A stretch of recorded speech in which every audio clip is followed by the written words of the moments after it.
नमस्कार दोस्तों, आज हम देखने जा रहे हैं estate 2020 Haryana GK and environmental study की। इसके अंदर हम प्रिपरेशन करते हैं। तो इसके अंदर बेसिकली हम डिस्कस करते हैं 10 क्वेश्चंस के लिए। हमारा ये जो आता है सामान्य ज्ञान और अभिवर्ती 10 प्रश्न, जीके एंड अवेयरनेस के 10 क्वेश्चंस आते हैं। तो इनको हम क्या करते हैं, टारगेट करते हैं इसके अंदर, और एनवायरनमेंट के 30 क्वेश्चंस को भी टारगेट करते हैं। तो ये हमारे टोटल हो जाते हैं 40 क्वेश्चंस आउट ऑफ 150 क्वेश्चंस। इससे पहले हम डिस्कस कर चुके हैं मैथमेटिक्स के रीजनिंग, एबिलिटी एंड एप्टीट्यूड के क्वेश्चंस, जो वो भी क्या करते थे, इम्पॉर्टेंट वेटेज रखते थे। तो जिसने भी वो नहीं देखे तो उसको देख सकता है बेटा। तो ठीक है, तो स्टार्ट करते हैं वीडियो को विदाउट वेस्टिंग एनी टाइम।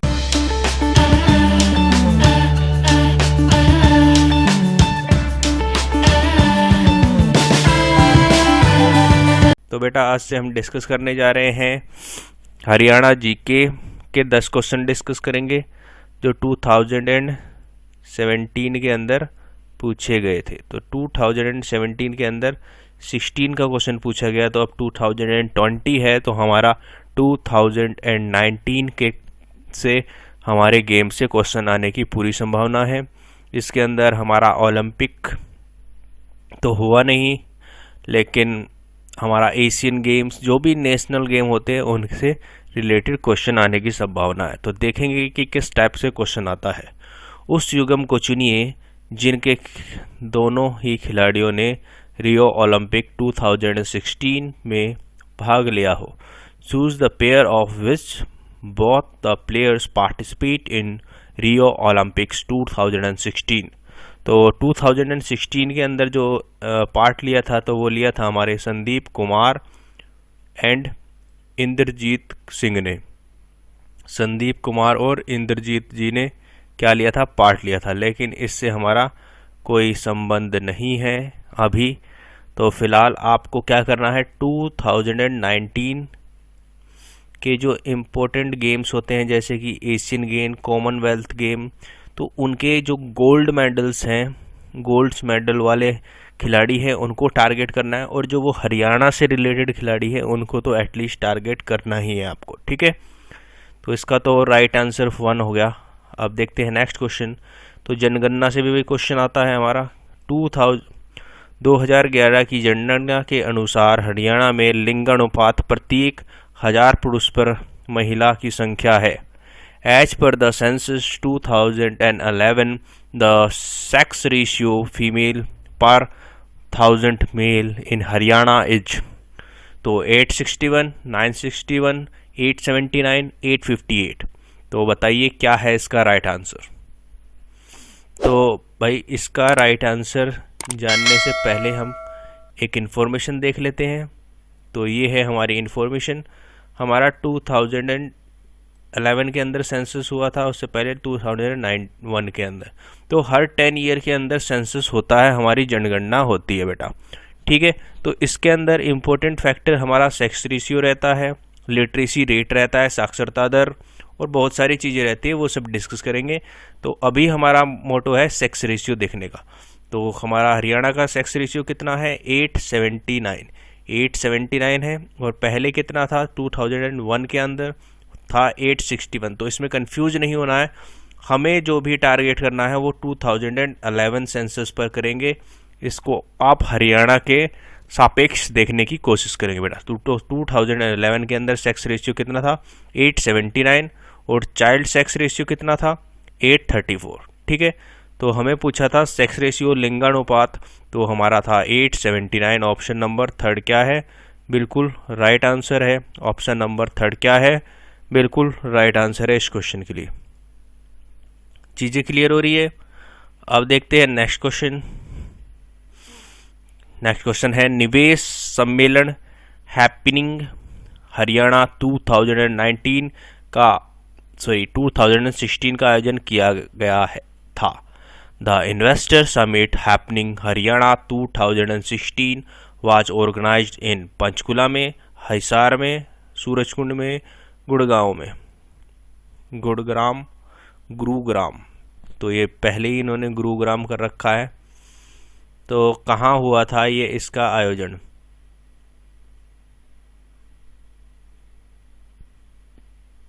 बताइए। तो ये हमारा हुआ था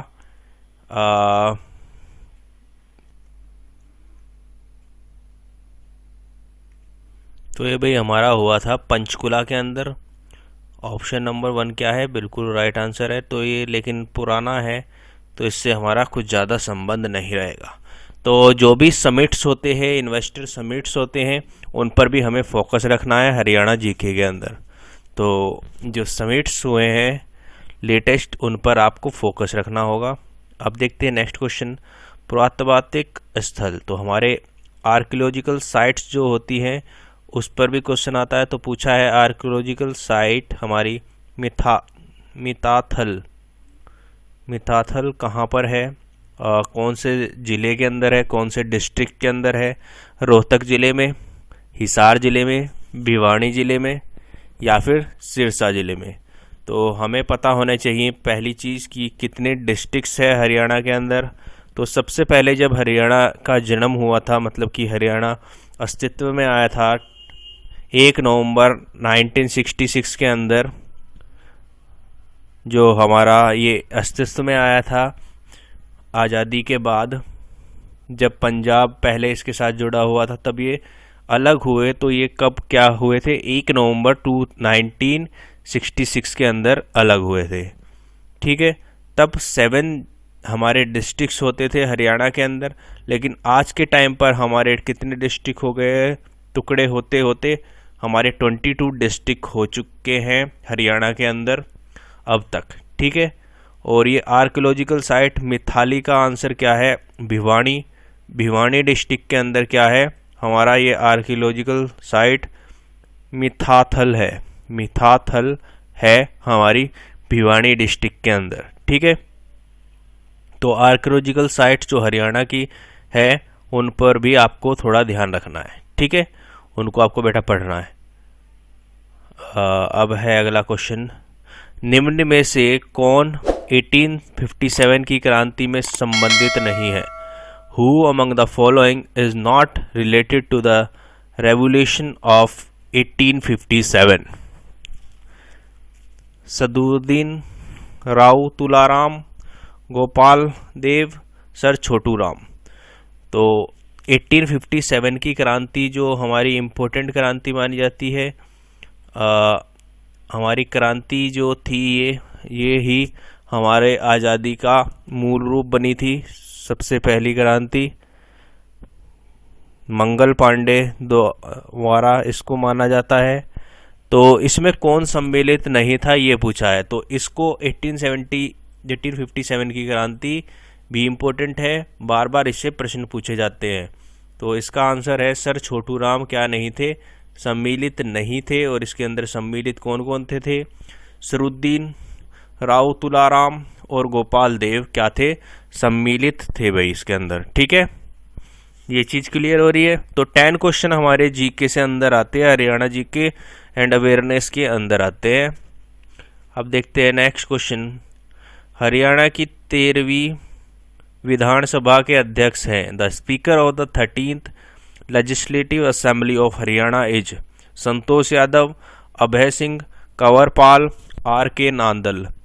तो जो हमारे स्पीकर होते हैं इनका भी पूछा जाता है। तो 13th पूछा है, ये 17 का पेपर है।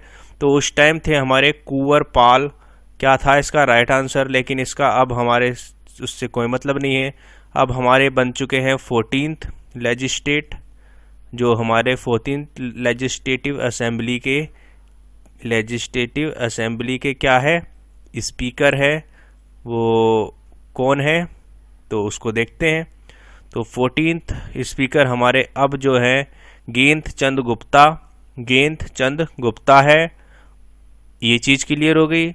और हमारे अगर गवर्नर की बात करें तो हमारे गवर्नर है हरियाणा के सत्यदेव नारायण आर्या। डिप्टी स्पीकर कौन है? रणवीर सिंह गंगवा। लीडर कौन है हमारा हाउस का, मतलब कि हमारे सीएम कौन है हरियाणा के, तो है मनोहर लाल खट्टर। ठीक है, ये चीज़ें इम्पोर्टेंट है, ये चीज़ें भी आप देख सकते हैं नीचे वाली। और डिप्टी लीडर देख सकते हैं दुष्यंत चौटाला, मनोहर लाल खट्टर और देन हमारा दुष्यंत चौटाला। ठीक है जी, ये चीज़ें है। ये हमारे जो स्पीकर है ये 14 नंबर के है, ये इस बार पूछा जा सकता है, तो इसको ध्यान रखना है। कौन है? गेंट चंद गुप्ता हमारे स्पीकर है लेजिस्लेटिव असेंबली ऑफ हरियाणा के 14th। ठीक है, अब देखते हैं नेक्स्ट क्वेश्चन। हरियाणा की सबसे ऊंची चोटी है, the highest mountain peak of Haryana is करोहो, मोरनी, बिलसा, खुदाना। तो बताइए क्या है इसका आंसर? करोहो, मुरानी, बिलसा, खुरदाना। तो भाई इसका आंसर है ऑप्शन नंबर ए, करोहो क्या है सबसे ऊंची चोटी है हरियाणा की। करोहो क्या है? हाईएस्ट माउंटेन पीक है हरियाणा की। ठीक है, तो इस चीज़ को ध्यान रखना है, बार बार रिपीट होता है, हरियाणा के अदर एग्जाम्स के अंदर भी रिपीट होता है और एचटेट के अंदर तो रिपीट होता ही है। ठीक है, अब देखते हैं नेक्स्ट क्वेश्चन क्या पूछा है। कलेसर राष्ट्रीय उद्यान अवस्थित है, Kalesar national park is situated in Kurukshetra जिले में, अंबाला जिले के अंदर, पंचकुला जिले के अंदर या यमुनानगर जिले के अंदर। तो कुलेश्वर हमारा नेशनल पार्क है, तो नेशनल पार्क को भी आपको देखकर जाने हरियाणा के अंदर। मैं आपको दिखा देता हूँ जो नेशनल पार्क हमारे हरियाणा के अंदर है, दो ही नेशनल पार्क है। तो ये है हमारा, पहला है सुल्तानपुर नेशनल पार्क, दूसरा है हमारा Kaleshwar national park. Sultanpur national park हमारा कहाँ पर स्थित है? गुरुग्राम, हमारा जो गुड़गांव था पहले उसके अंदर स्थित है। और कालेश्वर नेशनल पार्क हमारा यमुनानगर के अंदर स्थित है, ऑन हमारा इस वाली रोड पर, चनररोली रोड पर, चरणरोली रोड पर। उससे हमें ज़्यादा मतलब नहीं है। तो हमारा क्या है, यमुनानगर के अंदर क्या है भाई, कालेश्वर नेशनल पार्क है। तो इसका राइट आंसर क्या हो गया? यमुनानगर। ऑप्शन नंबर 4 क्या है? बिल्कुल राइट आंसर है, यमुनानगर जिले के अंदर हमारा कालेश्वर नेशनल पार्क क्या है, स्थित है बेटा। ठीक है, अब देखते हैं नेक्स्ट क्वेश्चन। हाँ, तो नेक्स्ट क्वेश्चन है हमारा, फल्गु मेले का आयोजन होता है। फल्गु हमारा मेला है, एक तीर्थ मेला है, इस तीर्थ है, इसके बारे में आप पढ़ेंगे खुद। जब हम ज़्यादा स्टडी कर लेते हैं जिस चीज़ पर, तो वो हमें परमानेंट याद हो जाती है। ठीक है ना, तो स्टडी करेंगे खुद भी कि क्या होता है फल्गु फेयर के अंदर, हमारे फल्गु मेले के अंदर। तो इसका आयोजन कहाँ पर होता है बेटा? इसका आयोजन होता है हमारा कैथल के अंदर। कैथल हमारा डिस्ट्रिक्ट है, कैथल डिस्ट्रिक्ट है हमारा। तो इसका सेकंड क्या है? ऑप्शन नंबर 2 क्या है? बिल्कुल राइट आंसर है, कैथल हमारा फाल्गु फेयर हमारा यहाँ पर होता है, फाल्गु मेला यहाँ पर लगता है। चीज़ें क्लियर हो गई? चीज़ें क्लियर हो रही है? अब देखते हैं last question of the day, आज का आखिरी प्रश्न, फिर हम देखेंगे अगली बार 2018 का पेपर और उससे इम्पोर्टेंट रिलेटेड क्वेश्चन देखेंगे थोड़े, है ना। तो ये आज का आखिरी क्वेश्चन है, निम्नलिखित में से कौन सा शहर स्मार्ट शहर परियोजना हेतु चुना गया है? Which of the following city has been selected for smart city project? Gurugram, Panipat, Karnal या फिर पंचकुला। तो हमारा उस टाइम पर जो स्मार्ट सिटी प्रोजेक्ट के अंदर सम्मिलित किया गया था, तो वो किया गया था करनाल को। तो इसका राइट आंसर क्या था? ऑप्शन नंबर 3 क्या था? बिल्कुल राइट आंसर था। तो ऐसी ऐसी परियोजनाएं आपको देखती रहनी है कि हरियाणा के अंदर क्या क्या चीज़ें हो रही है और क्या क्या चीज़ें हुई है। ठीक है, तो स्मार्ट सिटीज़ देख लेंगे हरियाणा के अंदर कि कौन कौन सी हमारी स्मार्ट सिटी है हरियाणा के अंदर। ठीक है, तो भाई आज के लिए इतने ही क्वेश्चन थे, 10 क्वेश्चन थे, जो हमेशा 10 ही आते हैं एग्जामिनेशन के अंदर। तो इन सब चीज़ों को ध्यान रखना है और हमारा आपको all the best for the examination. That you are going to faces in the 2020।